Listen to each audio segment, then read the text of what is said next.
Welcome back to another episode of Caps RX Podcast. And today I just want to get right to it. I'm talking no fluff, no pre-roll, no ad. We're jumping right to it, okay? I want to help you guys pass the NAPLEX on the first try. So today what we're going to be addressing are the top 5 mistakes that causes you to fail the NAPLEX, all right? And how you can also avoid them. As someone who has been on this journey, I understand how stressful it can be. So don't worry. I've got some great tips that's going to help you pass on the first try. So the number one reason from the people that I've mentored and the people that I've tutored for why they haven't passed the NAPLEX, it's because they're not selecting the right study material for them. I don't know how many times I have to say this. You need to select the right study material for you. Everybody learns differently. For example, I am a mixed modal learner, which means I can watch a video and learn. I can read a book. I can take notes. I learn from different ways, but usually for exams, the best way for me to pass it is for me to read a book and create flashcards or Quizlets. So guess what I did for this exam? I got the RX prep book, I highlighted, I took notes, and I also created flashcards to remember the topics that I struggled with. Now, if you're a visual learner, guess what? That method's not going to work for you. You need to go get the RX prep videos. You need to go get Pass NAPLEX Now and use that. If you're one of those that learn best from taking a bunch of quizzes or a bunch of tests, then I encourage you to get TrueLearn. I encourage you to go get RX prep exams, and you can just keep practicing, keep taking those practice exams, because that's what's going to help you study and learn. Everybody has a different way that they learn.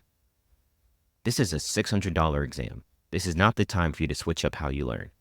You spent 4 years figuring out the right way for you to learn. Utilize that. You're an A student. You have a 3.5 GPA. You have a 3.6 GPA.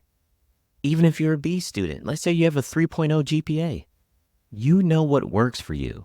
Stop going to other people for advice on what they did to be able to pass the NAPLEX, because that may not correlate to you. I want you to think about, how do you learn? What is the best way you learn? And you need to go get the study material that is best for you. Next, the mistake number 2 that I come across a lot is procrastination / not spending enough time studying. I understand you're a broke pharmacy student. I was one too. But you have to realize you're missing out on a huge opportunity cost. You're missing out on the opportunity to make 6 figures because you want to keep working as a pharmacy intern and make $15, $16, $17 an hour instead of studying for the exam that's going to help you make 6 figures. Does that make any sense to you? Now, I get it. You have bills. You have things you have to pay. Well, guess what? That's why you should create a budget. If I were you, some of the people I advise, and some people listening to this may say this is controversial. I tell some people, hey, move that exam back. Move it back 6 weeks. Move it back maybe 3 months. It costs $50 to move the exam back, but it costs you $600 to retake the exam. The last thing I want you to do is fail. The reason why you're going to push that exam back is because, guess what? If you push it back, let's say 3 months, for the next 6 weeks, I want you to work like crazy, pick up OT, get as much money as you can, create a strong budget, so that way you don't have to work for another 6 weeks and you can just spend that time studying, focusing on the opportunity to earn 6 figures. A lot of us are spending our time focusing on the job, working as an intern, but we're not spending the time studying and preparing for what we actually decided to do for 4 years, which is become a pharmacist. I'm sorry if I'm kind of yelling at you and I'm being stern. Actually, I'm not sorry. I need to be stern because you're not listening.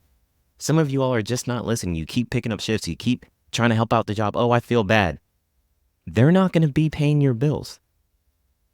You have an opportunity to make 6 figures, but you want to keep working. You need to take some time off and allow yourself some time to study for this exam, to truly prepare for this exam. It's going to be exhausting. It's going to be tough. It's going to be challenging. So you need your top energy. You need to be refreshed. Your mind, energy, and spirit needs to be focused on passing this exam. And you won't be able to do that if all you're doing is working. So maybe you push that exam back, you pick up a whole bunch of extra shifts, and you create a budget. And if you don't know how to create a budget, you need some help, please reach out to me. We can work together to create a budget so that way you can go ahead and pay off your bills for the next 6 weeks.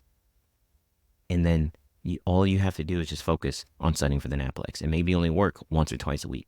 You're not working 40, 50 hours a week and still expecting to pass this exam. That's not a recipe for success. That's not going to work. Mistake number 3, the study plan. One, you got to make sure you have enough time, right? That's what we just talked about, not procrastinating and not working too much. That now transitions to what is the study plan that you have for yourself? You probably don't realize that our attention spans are diminishing. They're getting smaller and smaller and smaller. Back in the day, we used to watch like 1 hour long episodes of TV or YouTube content. But then you start seeing these things called Instagram Reels and TikTok and Vine and YouTube Shorts, where content is now like 15 seconds to a minute. We learn in a shorter capacity now. We can't just sit somewhere and stare at a TV or stare at a screen and pay attention for hours at a time.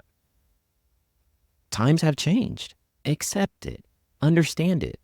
I knew for myself, I can't just sit there and study for 2 hours straight. I noticed after about 90 minutes, I start grabbing my phone. I start surfing the internet. I'm not paying attention. I'm texting people. I'm on Instagram.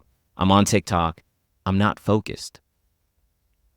So guess what I did? I created a study plan that said, hey, I'm going to study in 90-minute increments. Because after 90 minutes, I no longer focus. So I'm going to wake up, do an hour of calculations, 30 minutes of top 200, and then go to the gym, have breakfast, take a shower, relax for a little bit, come back and do an hour and a half of clinical work. All right, then I'm going to go to lunch, go do different things. Now I'm going to do another hour and a half of maybe calculations in top 200 or maybe more clinical work, whatever it is I want to focus on, but I'm not going to do something that's 2 hours or more. I'm not going to do something that's 90 minutes or more because I know I'm not paying attention.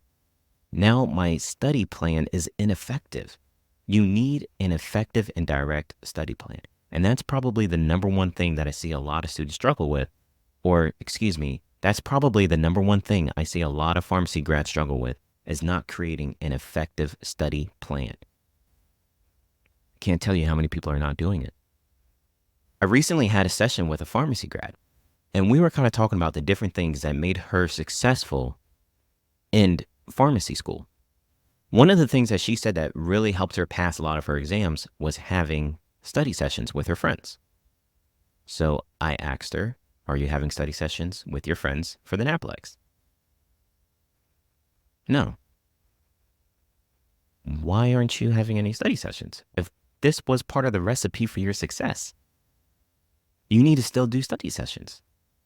One, the reason why that's important is because that's probably how you learn, is hearing people talk about it and having people ask you questions. Two, now you have an accountability partner or accountability partners where every Tuesday, every Thursday, we're going to agree to meet at 7 p.m. and study the NAPLEX and review different topics, quiz each other for an hour and a half, 2 hours. Now you just created an effective study plan that suits you. Whereas somebody like me, I never did study groups. I'm not going to start doing that when I start preparing for the NAPLEX. That's not how I learn.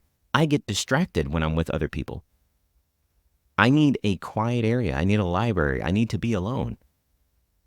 So that's what I'm going to do. I'm not going to all of a sudden switch it and start joining a study group and think I'm going to learn that way.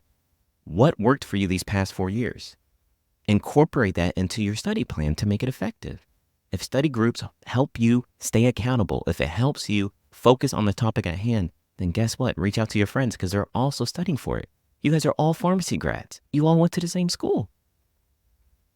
Not only that, you also want to show up and be the best version of yourself for your friends. So you're going to make sure you take the time to go over things. You're going to make sure you take the time to ask them good questions to help them learn because they're your friends and you want to see them successful, and vice versa. So if study groups worked for you, guess what you're going to be adding into your study plan? Study groups. And those are the different things that I like to kind of talk about. So let's kind of transition to mistake number 4. Not truly understanding the exam breakdown. I'm not going to go over this one. I want you to do the work yourself. Go to RX Prep or go to the NABP website And I want you to look to see what are the different competency areas of the exam. What percentage is each section of those competency areas? How much of it is calculations? How much of it is clinical? How much of it is med safety? How much of it is compounding? I want you to do that because you need to understand this is a national standardized exam. So certain things aren't priority. This isn't a board certified oncology exam. It's not a board certified critical care exam. You have to have the baseline knowledge to be a pharmacist. And those areas of competency can help you understand how to structure your study time. So I want you to do the research, look at it yourself. And if you need help breaking it down, you know what to do. Just shoot me a message and I can help break it down for you. But I want you to do a little bit of the work, a little bit of the research. And because of the exam breakdown, I think it's important for everybody to incorporate in their study plan practice exams, because practice exams usually incorporate the different components of the exam breakdown. So that's why it's important and something I always advise anybody I tutor or mentor. You got to take a practice exam at least once a week. That's going to help build your stamina. All right. It's a 6-hour exam, 225 questions. Do you think you're just going to be able to walk in there and be able to just have the stamina to take that exam and that's it? No, it's just like working out. You have to build the stamina to be able to run for an hour. You don't just go and run a marathon. You have to build the stamina up to be able to go do a marathon. It's the same thing.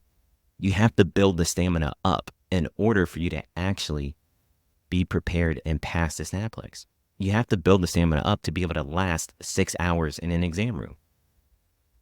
And the one way you'll do that is by knowing the exam breakdown and incorporating practice exams to your study plan. And mistake number 5, and to be honest, this one's probably the one that's most disheartening to me. The one that upsets me the most and the one that gets me so riled up is mistake number 5.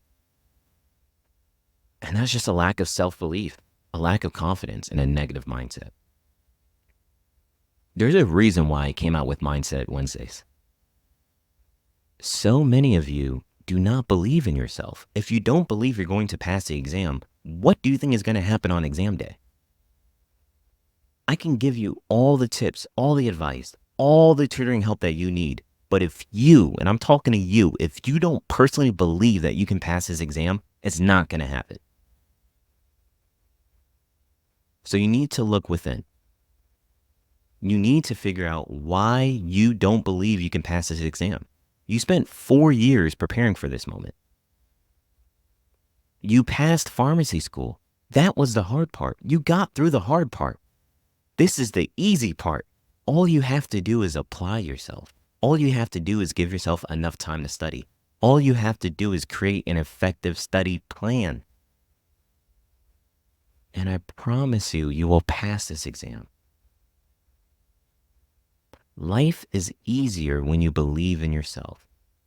So if you're having doubt and you're having negative thoughts, push that exam back and incorporate this in your study plan. Do some affirmations. Do some meditation. Truly believe that you are going to pass this exam and you are going to be an incredible pharmacist. Because I can believe in it for you, but I'm not the one taking the exam for you. You are. So I need you to start believing in yourself. You've already proven that you are well equipped to be a pharmacist by getting through all of those 4 tough years.